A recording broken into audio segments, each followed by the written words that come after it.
Hey guys, welcome to the first episode of the Honeypot. This is a show for local and small business owners who want to grow their audience, build their brand, kind of stay one step ahead of their competitors. So I'm going to do kind of just a round robin of Nick and I introducing ourselves. So my name's Emily Taylor. I'm the co-founder and chief marketing officer at Beehive Local. We work with businesses of all sizes, mostly local and mostly small businesses, to help them get found online and connect with their community and their audience in a meaningful way. I personally have 15 years of digital marketing experience, but also customer service and kind of things of that nature to bring to the conversation. And I'm going to let Nick introduce himself. Appreciate that. So I'm Nick Pierce, COO and co-owner of Beehive Local.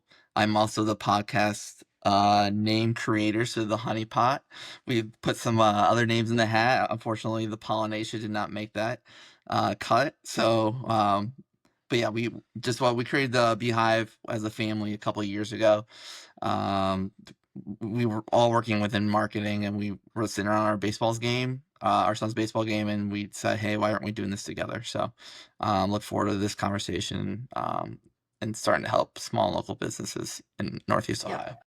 100%. I think Nick has to take most of the credit for the idea of Beehive Local. I think the name too, because he mentioned it a couple of times over the past several years to me, and I was holding back because I was afraid to take a chance on myself, and then he just kind of, well, quite frankly, annoyed me enough, and I was like, fine, let's just do this. And before we left the baseball field, we had a name with the help of ChatGPT.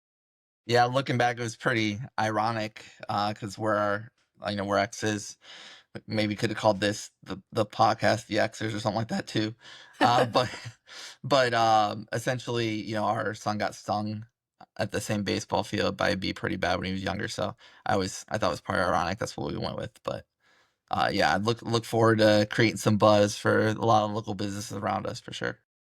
Yeah, for sure.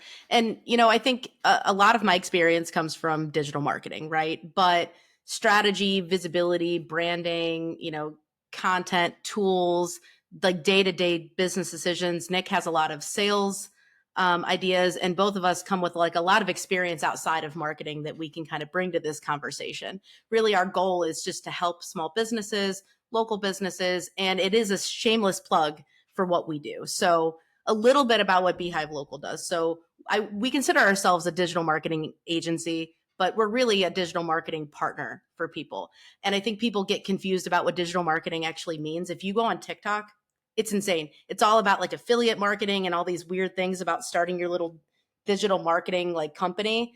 What we do is we help local and small businesses make a bigger impact. So that's, custom websites, social media, email marketing, SEO. If you don't know what that is, it's just helping you be found on Google a little bit more. Basically anything in that realm, and then also branching out a little bit on helping a little bit with sales as well. And honestly, it goes beyond those things because we just really want to help anybody that needs help make a bigger impact, because you have these huge companies, these private equity companies, coming and grabbing up all the small businesses. I saw it in the vision industry, and it makes it really hard to make an impact, right? We're not a private equity company. So what we do is we help our small mom and pop companies make an impact in their local communities. I think the one thing though, I think we gotta be careful also, just in general, as in the industry, is looping people into categories. There's just to mom and pop or big companies. I think ultimately marketing is just a story, and I think that's the one thing we've talked about a lot is the best marketing companies, they just effectively tell your story better than anyone else. And so a lot of times there's we've both been in the industry long enough where we've seen, hey, this company's going to charge this potential partner a certain amount of ad spend, right? That's the one I could think of off my. How much more does it really take to manage $10,000 in ad spend or $1 million ad spend, right? Maybe people wise, but why are you charging them a percent of their budget? I've never understood that. So we've tried to create something that is beneficial for the companies we work with.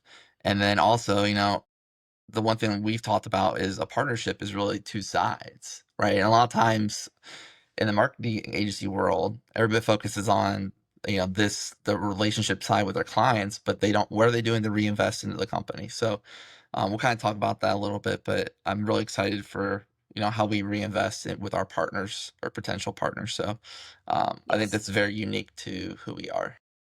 Yeah, and I think what you'll find is I am a little bit more on the technical or straightforward marketing side. Nick is more about the story, and those things both work really well together because with AI and Google getting smarter every single day, you have to tell the story. You have to stand for something as a business and a brand, and you have to have authenticity. And hopefully, we get to some of those things that I want to talk about, which was some website mistakes that companies make. But I think the first thing is we should probably talk about what our core values are. So if this, if you decide that this is not the place for you, so the first core value that we have that's really important to us is people first. It's at the heart of everything that we do. Technology, marketing, all of that is obviously incredibly important.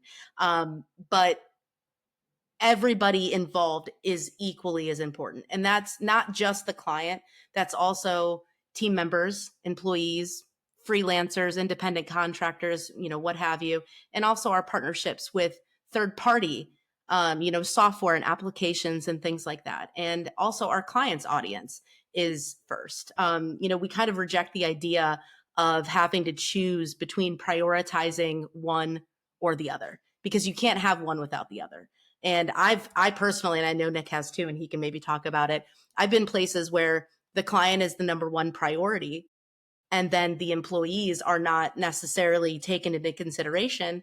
And then that the quality of what you put out to those clients suffers. And then vice versa as well. If you only put time and energy into developing people and you don't care and prioritize your clients, it's the same way.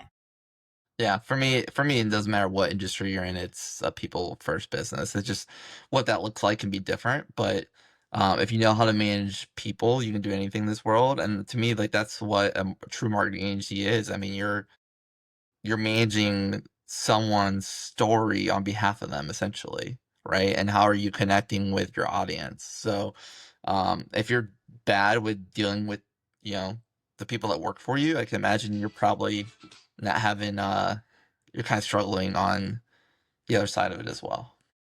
Yeah. And, Nick and I were both managers in the retail environment. I know that Nick was an incredible leader to people there. And so he has that leadership mindset. It took me a little while longer to become an adult.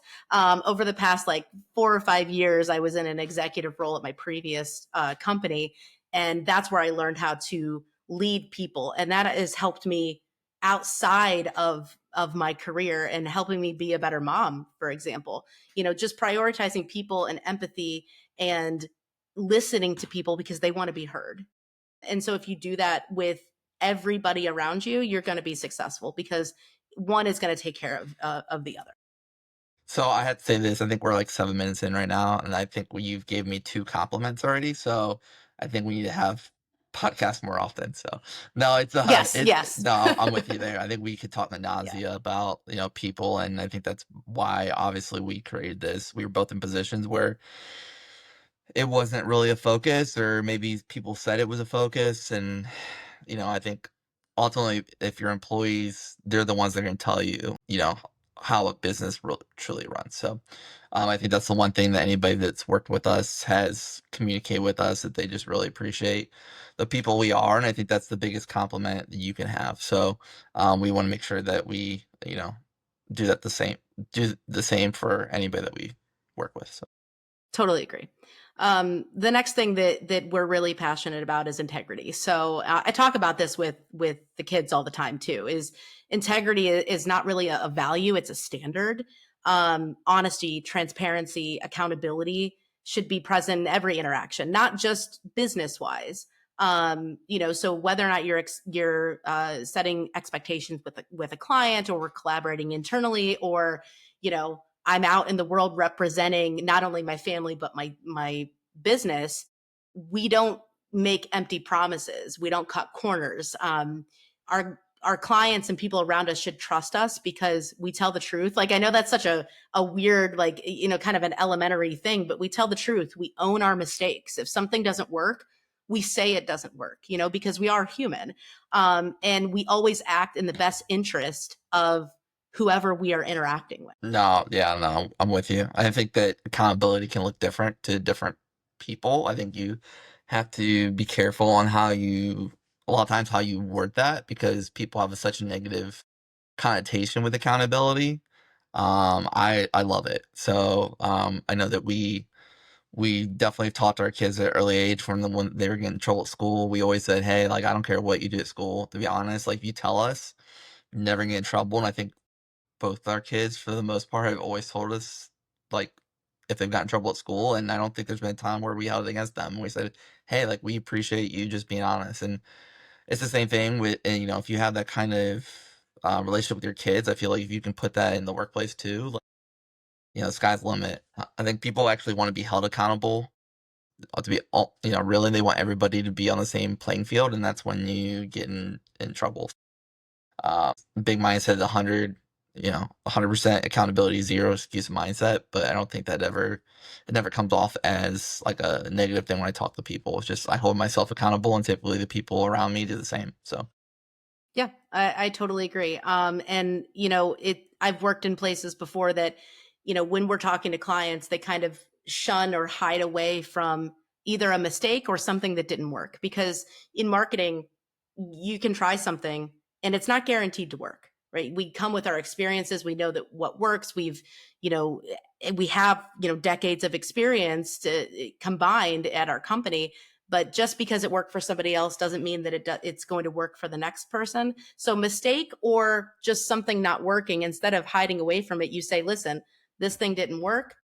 I made this mistake. We're fixing this, and we're moving on. So I think that that's really important because there's just so many places that will only try to tell part of the story. And we'll back to the story is that, those measurable things that we bring to clients inside of marketing, if you do not tell the whole story, that's not transparency.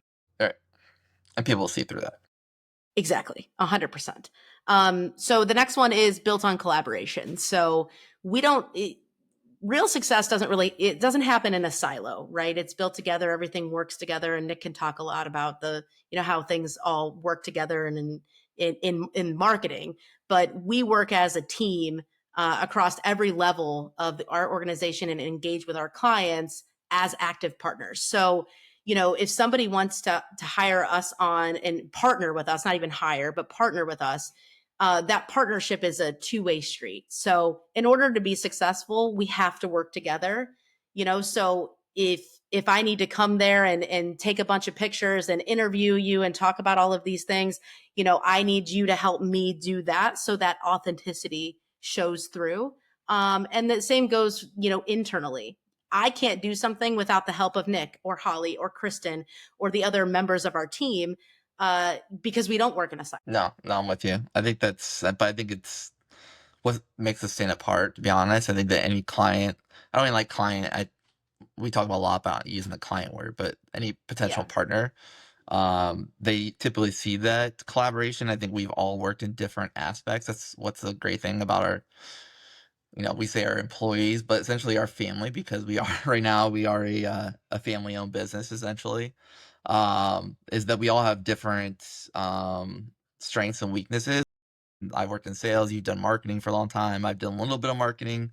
Ollie's worked in marketing for a while, and Kristen's done HR, so we have the books all taken care of as well.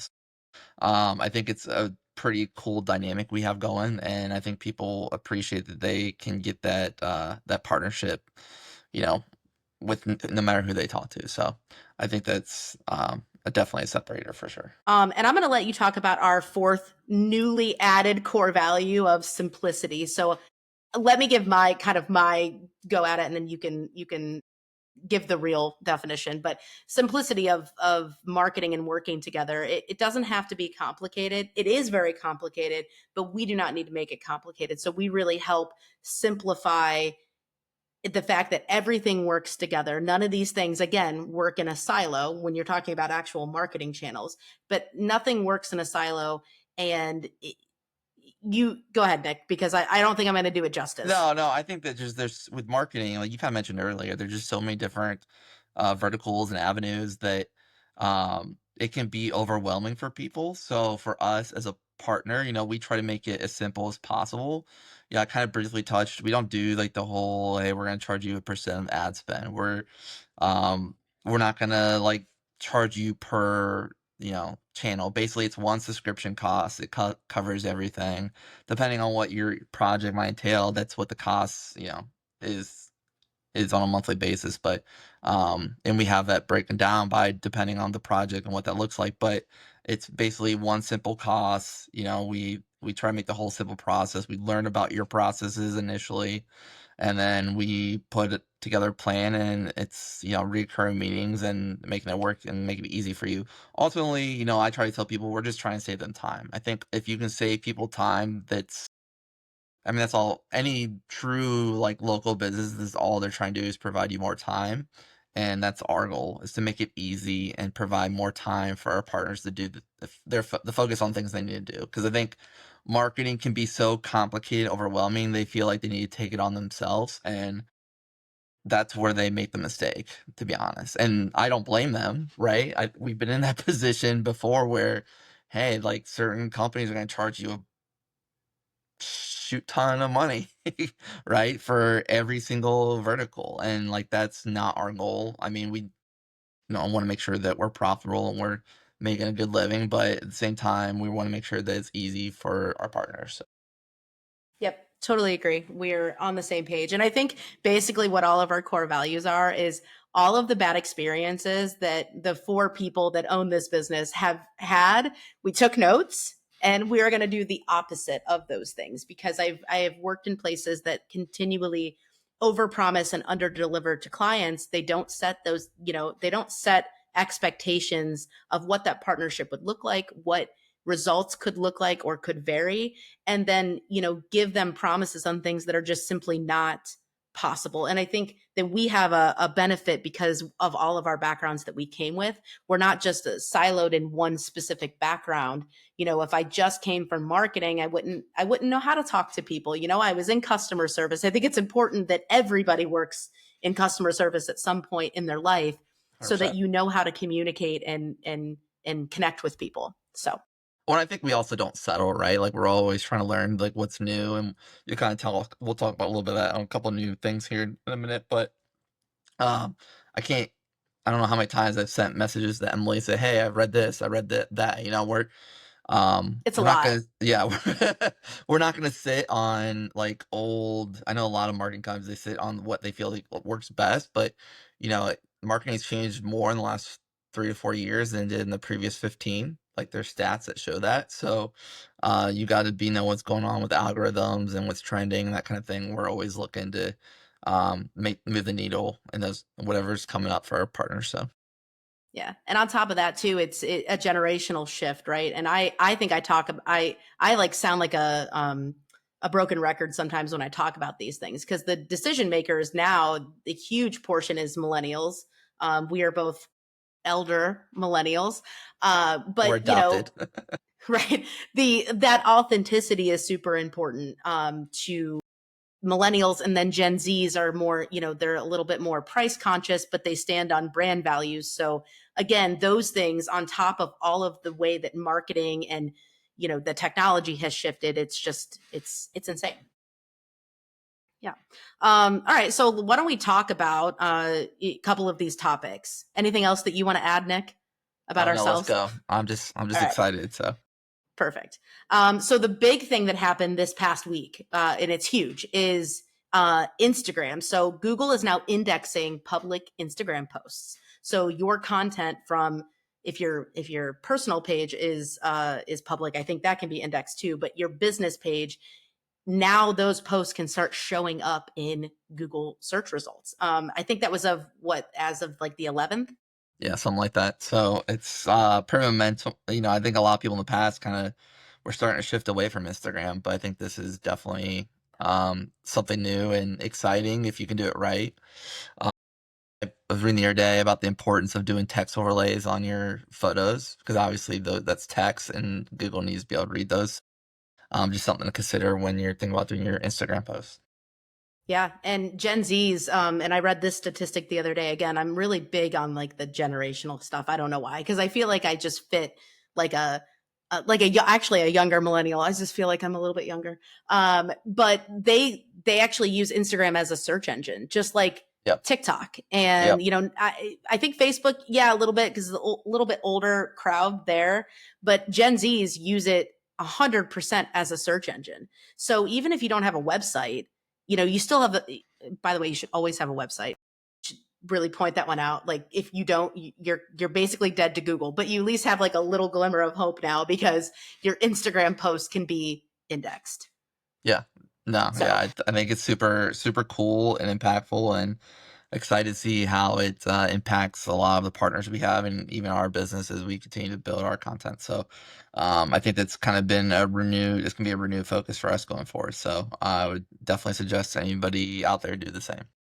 right. And on top of it with the types of social media that we have. So you have TikTok and Instagram more specifically. The lifespan of content is, Evergreen. maybe Yep. it's 24 to 48 hours. But now with the indexing ability of Instagram, you can be out there for as long as you need to be because, Google's index isn't time sensitive. So when you are creating Instagram or we're creating Instagram strategy for our partners and our clients, now you have to take that SEO, that what Google wants to see, into consideration. How do people search for this type of topic? One interesting topic would be we have an automotive repair client that's local for us, and him creating content we create his content on social media about your check engine light, are your brake pads grinding, something called a timing chain that I just learned about that'll sound like a typewriter. People are searching for these things in Google about like what the heck is this noise that my car is making. So now not only creating the content on their website can show up, but now those Instagram, those little quick little things that we can put together, that we put videos and images together along with the problem, can now be shown. And that is a huge competitor advantage Oh over, yeah. the people in the area. Well, and you have to remember, and you have to think about it, especially the local business. I think there's a lot of local businesses that have shied away from social.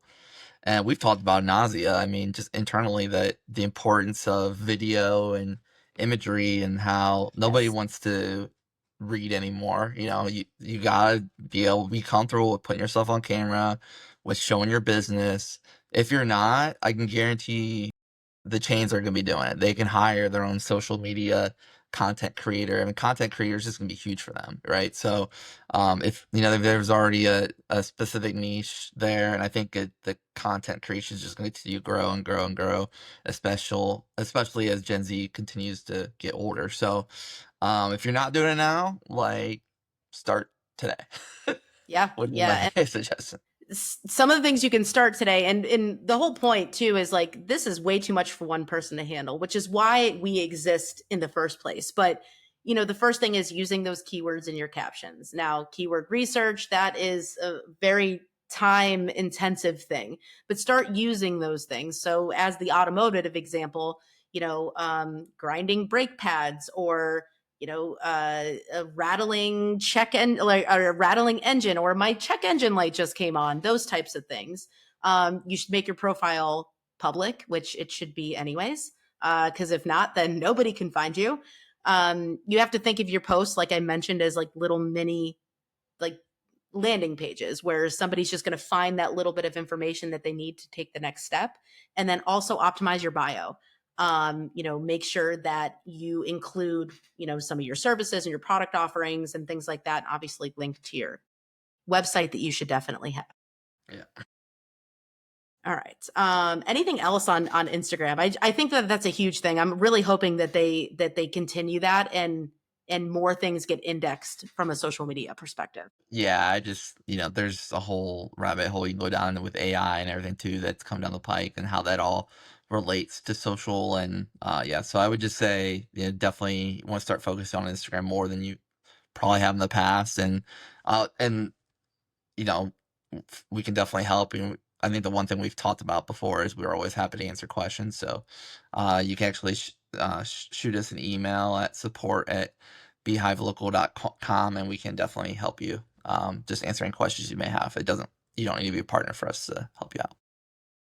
And I think people are actually going to have probably more questions about the next topic. And I'm not going to get into the weeds, I promise. But Google did what they call a core algorithm update in June. So this is some people think, and this is actually a long time ago when things just started to come by. And this is one of Nick's, an old friend of his. He thought that on the other side of somebody searching for something on Google, that somebody was over there answering questions and like answering your like query that you put in. Just for the record, that's not happening. An entire conglomerate that's smarter than any of our brains combined. But Google often makes updates to what they call their algorithm, which is what decides, what gets shown, whether it's ads or local results or the regular search results down below. And they made another big change in June on how it decides which websites show up in first in search results. This update was part of Google's ongoing effort recently to reward content that is more helpful, relevant, and created for people, not just for search engines. So, 15 years ago, you could put a bunch of stuff on a web page and just keyword stuff, right? All the types of things people would search for, and that would work. Those types of things do not work anymore. So they cracked down this time around. So they refined the ranking system. So Google adjusted the way that it evaluates websites. So your website needs to answer real questions that people are asking, real problems that people have. You have to kind of demonstrate that trustworthiness and expertise. That goes along with having, creating that content, not just on your website, but on your social media as well. And then the overall experience, is your website load fast? Is it, a like seventh grade reading level, I believe is what they're looking for. And is it easy to find things for people? Because if it's hard for search engines, it's impossible for people. If it's hard for people, search engines are still going to see that. And then they also have a lower tolerance now for shallow and AI generated content. Exactly. That's Yep. a huge thing. That's what Yeah. I was gonna. That's what I was gonna say. I know that the custom content creation is a huge part of that. So, if a lot of your content's AI generated, then yeah, you're gonna be Yeah. dropping the rankings. So Yeah. And I don't want it to seem like you don't want to use like ChatGPT. So in full transparency, ChatGPT is a lifeline of how I operate on a daily basis, but it's not, you have to understand how to prompt AI to get what you want and get your thoughts out there. You can't take the first pass at what it gives you that's so generic that anyone could see that it is not authentic. Like that word authentic might be like my word for 2025. well, that it needs to show your tone. I think that people want to be relational, right? So, I've talked about this in the past that when you're creating prompts on ChatGPT, you want to make sure that you're using a relational and friendly tone and have fun with it. Like it doesn't people want to connect. It doesn't need to be like highly, highly, highly professional. Now, it doesn't need to be unprofessional, absolutely not. But I mean, it needs to show your voice and show your personality. That's what people want as much as knowing that you have the experience and that you're the voice of authority. They want to also see your personality. So when you're creating content with ChatGPT, I mean, if you just make it a friendly tone or make it fun and in your style, like you're gonna set yourself apart. So Yeah. 100%. So like if you are looking at analytics on your website and you saw, a drop in like visibility or traffic or, even more specifically like phone calls or, just foot traffic, you can reach out to us and we can look at this because it's most of the time it's not any reason to panic. After this rollout was complete, I was kind of monitoring, keywords that our clients care about locally, and we started to see this up and down of Google, like kind of freaking out a little bit. And that usually happens with a major core update where you start to see that fluctuation, and it can be really easy to panic. But since then, it's kind of started to level out because we know that our clients are set up for success. That the language on their website is easy to read. It's people focused on just talking to real people. It's their real tone.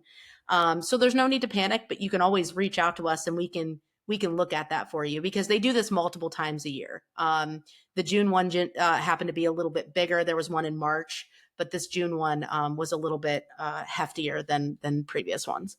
Yeah. Awesome. All right.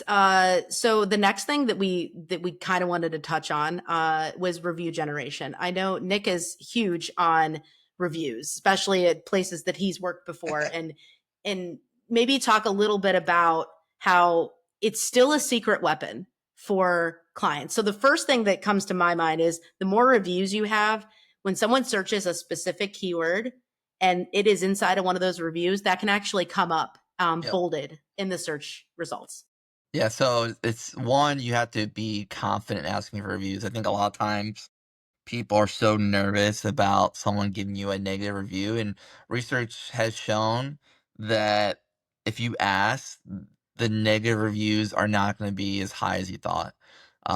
Typically, people are going to leave you negative reviews when you probably have failed them. Like, that's honest. Like, and you should really use those opportunities to fix whatever the problem is. I think your most loyal customers are people that you've probably upset in the past. So if you can repair that relationship or fix the problem and be open about what happened, I think you create a very loyal customer. So, but you have to ask.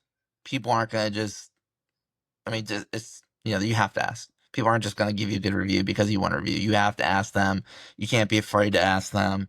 That's what, if you're not asking, your competitor down the street is. So, there's all kinds of tools you can use online to automate the process. Basically, a lot of these, you just need a phone number and an email address, which is everybody's used to giving out. So, um, and to be honest, if you just say, "Hey, we're looking to see how we can be consistent with our messaging for you," people are gonna leave you some positive information. But you've got to ask, you've got to do the reviews. If not, you're not helping yourself because it's the number one of the number one driving factors of increasing your local rankings. Hundred percent. And on top of it, you also have to respond to them. Um, People a lot of times they get the reviews, but then they don't respond. And so Google wants to make sure that you're aware of what your reviews are, that you're leaving a message for them, whether it's positive or negative. So make sure that you're responding to both positive and negative reviews. So Yes, 100%. Because in going back to asking for the reviews, if you do not ask for the reviews, most people aren't going to be like, oh my gosh, that was amazing. I'm going to go straight to Google. But who is the person that you upset. That is the yeah, first thing exactly. they do. They become like that keyboard warrior or whatever they call it. They just go and they trauma dump all of the problems that they had. And instead of having those good ones that people are satisfied because then they don't think about it again, you have mostly the bad ones. And then with the bad ones is you upset somebody and it might have been warranted or not. And so it's kind of like when you hurt somebody's feelings. I didn't intend to hurt your feelings, but I did. So I still have to fix that. And I think that's the mentality that you have to take. And then 100% responding to the reviews. So the reason I wanted to bring this subject up is because Google was starting to remove reviews for businesses that were not being replied to. And Nick, I think you might have brought this up to me, and I did the research. And one of our clients, it was something prior to us coming on board with them. Their reviews started disappearing, like their 4 and 5 stars, their 5 stars that were not replied to, and they were really good reviews. Yeah. And so those ended up coming back. There was like a weird thing that Google was doing, but it's incredibly important. Number one, Google sees that you're active on there. Other people see you are, and when you mentioned you have to respond to the bad reviews because you responding to the bad review shows that you care. And that's going to affect other people that are reading those because I personally will not go with anything that is below a 4.2 star in general. It doesn't even matter what it is. To be honest, if I see a 5 star, I think most people are like, they don't believe it. Like, I don't think Yeah, anybody's a that five too. star company. You have that one or two the person people that you've upset. So I like the 4.6 and above. That's kind of like my sweet spot. Um For sure. But yeah, and I think that we focus on Google a lot too, and I think that we don't talk, as social continues to move forward, like also Facebook reviews are important. There's also just help you in the social, rankings, and if Facebook ever gets indexed, which if it starts with Instagram, it's probably gonna be other social media companies, I would assume. So, I would say anywhere that you can add some positive reputation is gonna be helpful. And it sounds like a lot, like saying out loud, but like I said, that's why it's really important to use a tool that can kind of streamline that all. And it's something that we definitely do for our clients, including in our Yeah. packages. So Eh, we are the tool. we But are we the do use tool. other tools. Yes. But, we always are on there. I'm on there personally once a week, making sure that I'm responding to those reviews. There are a lot of like auto generated ones. I personally like the personal touch because I want to read it and then actually respond to what that person said. I think that comes out a lot more authentic as well. Because, like I said before, these upcoming generations, we look at this stuff. And you Nick, you mentioned 4.6. I'll give it like a 4.2. If it's a product on Amazon, it's a 4.5 or higher. Because Yeah. if it's like a 4 or like a 3.9, there was enough people that didn't like that product that I probably wouldn't go with it. So Yeah. it's No. so important. When Google looks at it, that can be the huge thing between you and your competitors. If you are doing everything right, but your competitor has 4 times the amount of reviews, then Google's like, oh, well, they're more popular. They have more like that word of mouth and referral, whether it's online or elsewhere. Well, and you kind of mentioned it too. Like you want those keywords in there as well. So one of the keys are when you ask for reviews, it's not just, hey, can you leave me a review? It's, hey, can you tell me what you loved about our service and what made us stand out? Because a lot of times customers will then use the keywords, hey, that's the car, you fixed my brake pads, you did a good job, or you know, you, I love going back to landscaping a little bit. You did a great job with my aeration, right? So, anytime you can get the specific services inside those are super, super beneficial. Yep, 100%. A couple of things to avoid though. Do not incentivize reviews with No, discounts. So no. it's definitely against Google's guidelines, but just asking for them. Don't review gate where you just kind of pick and choose. People, that's definitely frowned upon as well. And then focus on your Google business first, and then work on Facebook because Facebook has that recommendation area. And then, might want to take a peek at like Yelp, for example. I know that Yelp is big in specific regions in the United States. California is one of them. Yelp is a big one. You might want to like just triple check those. I wouldn't necessarily ask for reviews on it because it's not one of those ones that people pay attention to enough. But start with Google and then work on Facebook and beyond. Wonderful. All right. So the last thing that I thought we could talk about, because I just love websites so much, and it's one of my bread and butters. I believe that everybody should have a website, and it's not just a brochure, right? And I don't want to talk about it in like technical terms or like SEO or anything like that, but it is like one of your hardest working employees. And I'm going to call it an employee because it's always available and it is a sales tool for you. Most customers, that's your first impression of your business. Much like we go out and we are by association Beehive Local. So when people look at us, that's our reputation. Same thing with your website. So if your website's outdated or vague, you might want to consider, like putting your employee on a performance review, like a performance improvement plan or something along those lines. I love it. So Nick, for you, and we'll talk about local business. What are some of the things that you see as mistakes on local business websites? What are they missing? A lot of times I think so we talk about the story a little bit. The local business a lot of time is very generic and they don't really separate themselves. They don't tell their story. Like people, like if you get like a good 25, 30 minute like video on there about who you are, why you create your business. I mean, that's what connects you with people. So I love the video. I think as we do these, or people get to know me, I say video way too much. Video, video, video, but it's what converts people.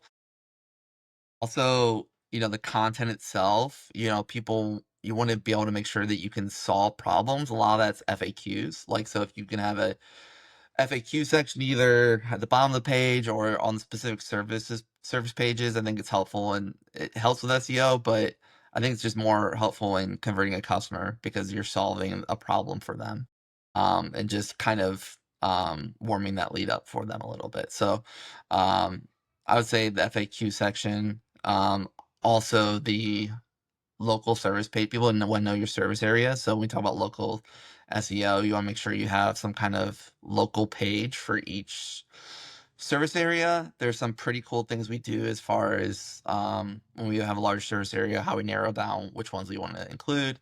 We have some reporting that I've discovered that's really, really impactful. They can kind of break down like income levels and that kind of thing. But yeah, you want some kind of service area page on or pages on the site as well, in my Yep. opinion. So that's what Yep. I've seen successful. But yeah, I think that just the quality content's the big piece, if I'm being honest, and the video, the imagery, that kind of thing. That's not So stock Nick is image. big.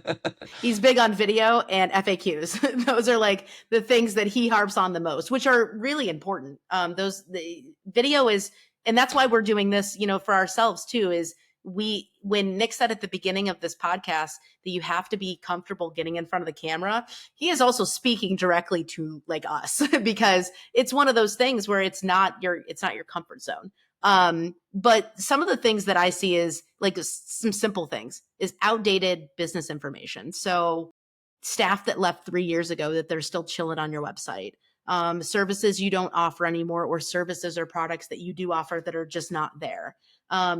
I can't tell you how many times I've been to a local service website where they don't have their address or like their phone number or hours of operation because like I mentioned, a lot of people in not so much as much anymore looked at their website as a brochure instead of a next step and a sales tool.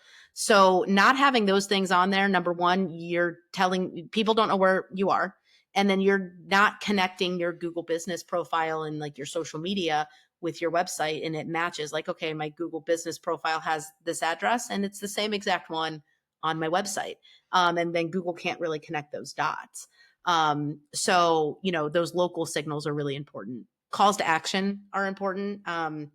Get a quote, call now, Well, I would schedule say an too, appointment. we've not touched on this yet, but if you can afford it, like a texting service is super impactful. Like a couple years ago, I think the numbers were like 58% of potential leads prefer to text over calling, which I'm sure it's probably higher now. So that means essentially if you don't have a textable number, you're throwing away what 60% of your potential leads. That's huge. Like people have a fear of being on the phone. It is what it is. You can either accept it or move on. People are afraid of the phone. They don't want to call. They don't want to order pizza. My fiance Kristen, she is like 30 and will not call and order a pizza. Like she'll do it online. If I say there's somewhere that doesn't have online ordering, she's like, you have to do it. And that's how the new generation is. They want something easy, and then we talk about simple. They want a number they can text. So I'd say going forward, like that's a huge part of this as well. Yeah, my mom, we just had this conversation the other day. She claimed that I was like 28 years old and still would not call for a pizza. I disagree because I was fully like had children, married, all of those things prior to that. But again, it goes back to the generation thing. I'm neurodivergent, I'm highly functioning ADHD. I am terrified to talk to people on the phone most of the time, unless I have to, like if it's business related. But I understand Kristen's fear of like calling and ordering a pizza because I'm afraid they're going to ask me a question that I cannot answer on the spot. So Yeah. I prefer chatbots, texting, Facebook Messenger, which that one is something that people, it's an untapped area. But I totally agree. Having a textable number is huge because we're afraid. We are that is our fear. That and not being able to know where to park when I go somewhere is a No, huge you one. know what I blame it on? I think it's AIM. I think it's AIM's fault. Like the chat, like Yeah, back when we were, yeah, okay, that's true. because Yeah. everybody was chatting on AIM. You didn't have to call anybody. You just hit your friends after school. You get on AIM and message everybody. You didn't have to call. So, Yeah, I think our you don't have to think on the spot, no, and you can craft the perfect message. What actually triggers me is when someone texts me and I'm texting back and then they call me. I'm like, why are you calling me right now? I am texting you. You don't need to call me. That's in that part too. It's not even just a generational. I think it's an anxiety piece. Like I mentioned with like the neurodivergent, it's a fear of not knowing the answer. So having that service is huge. yeah, and I would Um, say, and definitely you don't want to integrate that with a personal number, obviously. yes, Um, yeah. Don't give out your personal phone number. yeah, yeah. So don't do your personal number because then Yeah, people will text you all the time. But right. yeah, I think it's Um, definitely a huge piece to this. yeah. Not being mobile friendly. That one's a huge one for local and like small business. Now in 2025, a new stat came out that 64% in general, on average, it's not for every industry and every website and audience, 64% of your traffic is going to come from mobile, which is huge. I mean, it's skyrocketed in the past 7 to 10 years, where we thought that half of it was crazy. Now we're leaning towards the majority. The majority of people access the internet from their phone. And although phones are getting bigger and bigger every day, you have to have that mobile friendliness, that responsiveness where it shrinks everything down into something a little bit more simplistic for people to read. And if it's not mobile friendly, Google's not going to give you the time of day either. You're going to be invisible. So nobody will even find you anyways. Exactly. I think we can talk Um, about the way to easily navigate. 'Cause I think we talk about content. A lot of people think you need to have a ton of it, like on the homepage or whatever. But really, you just want it to be easily navigatable, so people want to find something. Essentially, it's how I wrap it up. They can find it easily. Yep, 100%. And then the last thing, that the biggest thing, and you touched on it very briefly, and I think I interrupted you, but it was stock images. So the lack of authenticity. This is a big one for me because a lot of people don't want to be on camera. Like we said, they don't have time to take pictures, and so stock imagery is it is not like the worst thing in the world, but it is like the second to last to having no imagery on your website.